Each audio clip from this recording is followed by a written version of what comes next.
Hello and welcome. My name is Peter, and on today's episode of Adapted Lenses on the Fuji GFX, I will be showing you the Canon Prime Super Telephoto 500mm f4 version 1 lens with image stabilization. Like other big white Canon lenses, this one has a set of switches for focus limitation, pre-focus, and 2 levels of image stabilization. Because this lens is big and heavy, weighing over 4 kilos or 9 pounds, you will need a very sturdy tripod to support it. I use a Kirk BH1 ball head, mounted to Gitso carbon fiber legs, and that combination can hold the lens without any issues. The adapter I am using for today's lens is the Kipon Canon to GFX autofocus adapter, and all shots taken are on full GFX sensor mode.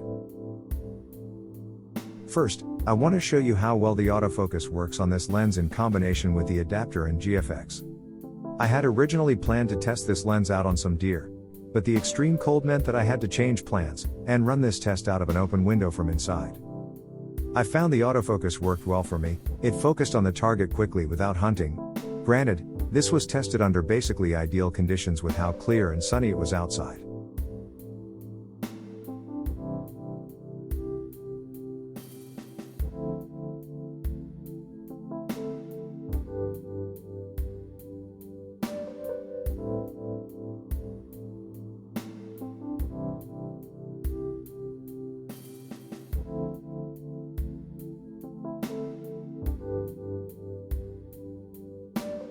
For this first shot, I had the lens wide open on f4, with the shutter speed set to 1/25 of a second.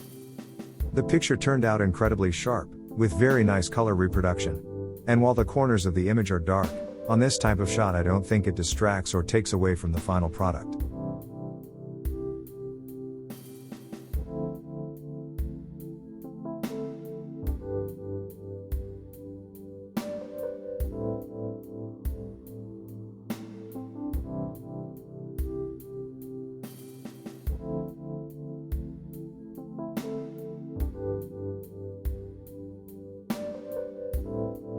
I try out another shot, this time with the lens stopped down to f8, set to ISO 200, and the same shutter speed of 1/25 of a second. The focus locks in quickly again, and we have our shot. Unlike shorter lenses, when using a 500mm on f8, you still get a very nice separation between in-focus and out-of-focus parts of the image. The picture still has dark corners, but as I said before, I don't think it takes away from this type of image. After looking closer at this photo, I believe that this lens is sharper than any of the lenses that I own. I can almost feel these needles poking me through the screen.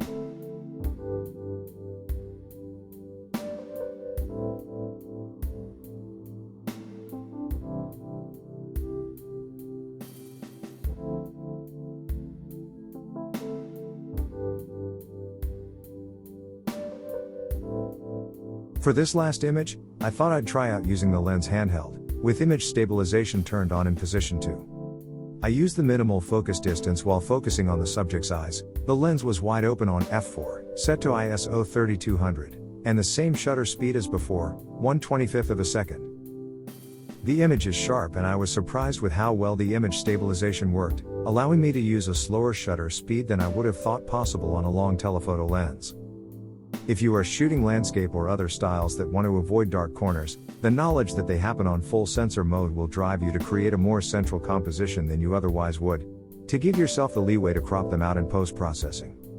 One option to avoid this, and the one that I personally prefer, is to shoot these types of pictures on a crop mode instead of full sensor mode in the camera settings.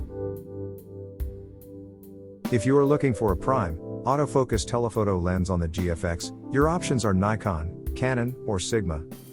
This Canon lens perfectly fills the gap left by Fujifilm in the telephoto end of the GFX lens lineup. It has great image quality, and I believe that 500mm is a great compromise between focal length and weight. You might find yourself cursing that you hauled this lens up the mountain with you. You might tell yourself never again, it's too heavy, but when you get home to look over pictures you took at the computer and you see the quality, you will be sure that this lens is worth the burden its weight brought with it. I don't know what difference in image quality there is between version 1 and 2 of this lens, but one big thing to note is that Canon no longer support the first version, only the second one. That means if something happens to this lens, you'll need to find an independent repair shop and pray that they have the parts to repair it. The factory support of the second version will give you peace of mind.